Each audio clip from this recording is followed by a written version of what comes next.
राजेंद्र बाला घोष, बंग महिला। चंद्रदेव से मेरी बातें। भगवान चंद्रदेव, आपके कमलवत कोमल चरणों में इस दासी का अनेक बार प्रणाम।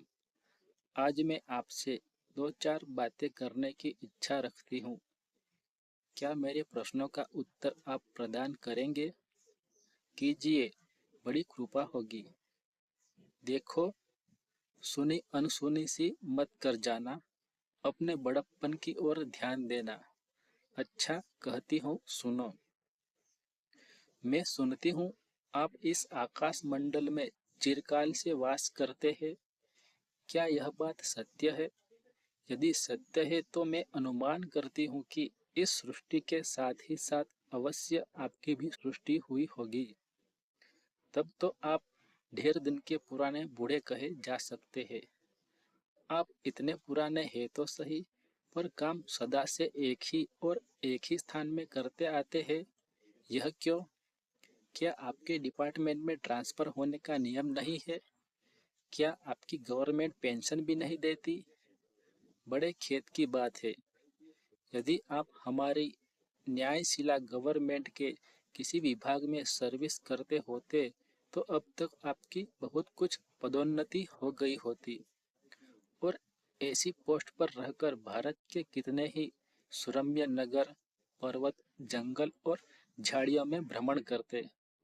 अंत में इस वृद्ध अवस्था में पेंशन प्राप्त कर काशी जैसे पुनीत और शांति धाम में बैठकर हरिनाम स्मरण करके अपना परलोक बनाते। यह बड़ी भारी भूल हुई। भगवान चंद्रदेव, क्षमा कीजिए, क्षमा कीजिए। आप तो अमर है, आपको मृत्यु कहाँ। तब परलोक बनाना कैसा? ओहो, देवता भी अपनी जाति के कैसे पक्षपाती होते हैं। देखो न, चंद्रदेव को अमृत देकर उन्होंने अमर कर दिया। तब यदि मनुष्य होकर हमारे अंग्रेज अपनी जाति वालों का पक्षपात करे तो आश्चर्य ही क्या है।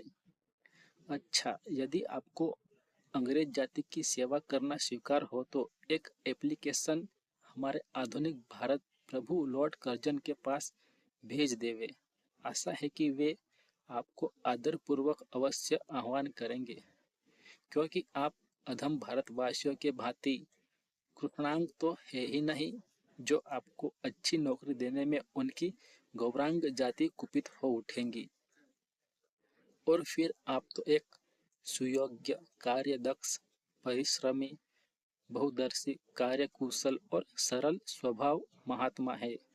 मैं विश्वास करती हूँ कि जब लॉर्ड कर्जन हमारे भारत के स्थायी भाग्य विधाता बनकर आएंगे तब आपको किसी कमीशन का मेंबर या तो किसी मिशन में भर्ती करके वे अवश्य ही भेज देवेंगे, क्योंकि उनको कमीशन और मिशन दोनों ही अत्यंत प्रिय है।